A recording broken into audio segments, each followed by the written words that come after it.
हैरोज and के विचित्र गांव में शहर के चौराहे पर एक पुराना घंटा घर दिखता था। कहा जाता है कि यह घड़ी, जिसे हैरिंगटन घड़ी के नाम से जाना जाता है, शापित थी। रहस्यमय घड़ी निर्माता थियोडोर हैरिंगटन द्वारा सदियों पहले निर्मित इसके बारे में लंबे समय से अफवाह थी कि इसमें एक गहरा रहस्य है।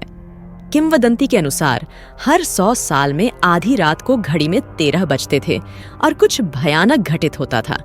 लीना विटेकर, अलौकिक के प्रति आकर्षण रखने वाली दृढ़ निश्चयी इतिहासकार, शताब्दी वर्ष नजदीक आते ही घड़ी के इतिहास की जांच करने के लिए हैरो एंड में पहुंची। अपनी नोटबुक, कैमरा और रोमांच की भावना से लैस होकर वह उस भयावह रात की पूर्व संध्या पर क्लॉक टावर की ओर बढ़ी। घंटाघर ऊंचा और भव्य खड़ा था। इसके गियर और तंत्र बड़ी कांच की खिड़कियों से दिखाई देते थे। जैसे ही लीना ने प्रवेश किया, हवा ठंडी हो गई और वातावरण प्रत्याशा से बोझिल हो गया। वह खोजबीन करने लगी। उसके कदमों की आहट खामोशी में गूंज रही थी। धूल भरी पुरानी किताबें और ब्लूप्रिंट कमरे में अव्यवस्थित थे, जो थियोडोर हैरिंगटन के काम के अवशेष थे। जैसे जैसे आधी रात करीब आती गई, लीना को बेचैनी की भावना बढ़ती हुई महसूस हुई। वह टावर के शीर्ष पर सर्पिल सीढ़ी पर चढ़ गई, जहां विशाल घड़ी का मुख उसके ऊपर मंडरा रहा था।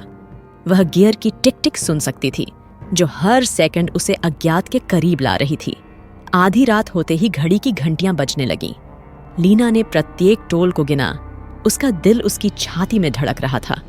जब घड़ी ने 13 बजाए तो एक गगनभेदी सन्नाटा छा गया। अचानक गियर रुक गए और हवा एक अलौकिक उपस्थिति से घनी हो गई। लीना के सामने एक भूतिया आकृति प्रकट हुई, पारदर्शी और अलौकिक रोशनी से झिलमिलाती हुई।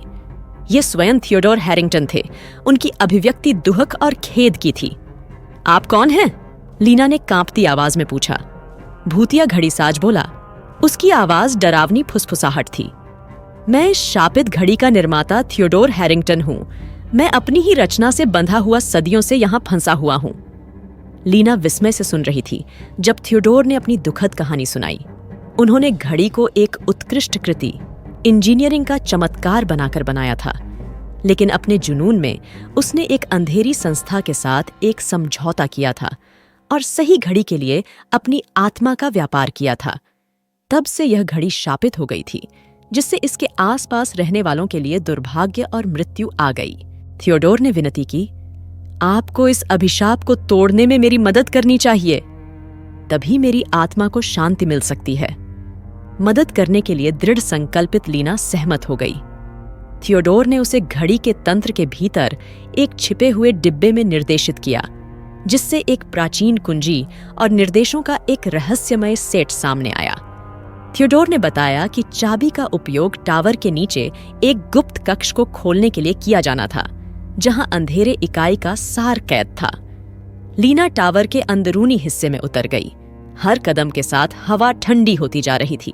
उसने छिपा हुआ दरवाजा ढूंढ लिया और उसे खोलने के लिए चाबी का इस्तेमाल किया। अंदर उसे अजीब प्रतीकों से भरा एक कक्ष और उसके केंद्र में एक स्पंदित अंधेरा गोला मिला। थियोडोर के निर्देशों का पालन करते हुए लीना ने अंधेरे इकाई को निर्वासित करने का अनुष्ठान शुरू किया। उसने मंत्र का पाठ किया। उसकी रगों में डर के बावजूद उसकी आवाज स्थिर थी। जैसे ही उसने अंतिम शब्द बोले, अंधेरा गोला टूट गया और कमरे में ठंडी ऊर्जा की लहर दौड़ गई। श्राप टूट गया। घड़ी के गियर फिर से घूमने लगे, लेकिन इस बार वे एक नई कृपा और सामंजस्य के साथ आगे बढ़े। थियोडोर की भूतिया आकृति एक बार फिर प्रकट हुई। उसकी अभिव्यक्ति राहत और कृतज्ञता की थी। धन्यवाद, उसने धीरे से कहा। आपने मुझे मेरी पीड़ा से मुक्त कर दिया है। इसके साथ ही थियोडोर की भावना फीकी पड़ गई और लीना को कक्ष में अकेला छोड़ दिया गया। वह उपलब्धि और शांति की भावना महसूस करते हुए वापस टावर के शीर्ष पर चढ़ गई। घड़ी ने एक बार फिर आधी रात बजाई, लेकिन इस बार उसने केवल 12 बार घंटियां बजाईं। उसकी ध्वनि स्पष्ट और शुद्ध थी। लीना अपने अविश्वसनीय अनुभव का दस्तावेजीकरण करने के लिए उत्सुक होकर अपने होटल लौट आई। हैरिंगटन क्लॉक की किंवदंती को आतंक की कहानी के रूप में नहीं, बल्कि मुक्ति और अंधेरे पर प्रकाश की विजय की कहानी के रूप में जाना जाएगा। अगली सुबह जब उसने अपना सामान पैक किया तो लीना को हैरो एंड और उसके इतिहास से गहरा संबंध महसूस हुआ। वह एक कहानी की तलाश में आई थी, लेकिन उसे और भी बहुत कुछ मिला। जुनून के परिणामों और साहस और करुणा की शक्ति में एक सबक। हैरिंगटन घड़ी अब अपने अभिशाप से मुक्त होकर गांव के लिए आशा और लचीलेपन के प्रतीक के रूप में खड़ी है। और लीना जानती थी कि हैरोज एंड में उसका साहसिक कार्य दुनिया के साथ उजागर करने और साझा करने के लिए कई और कहानियों की शुरुआत होगी।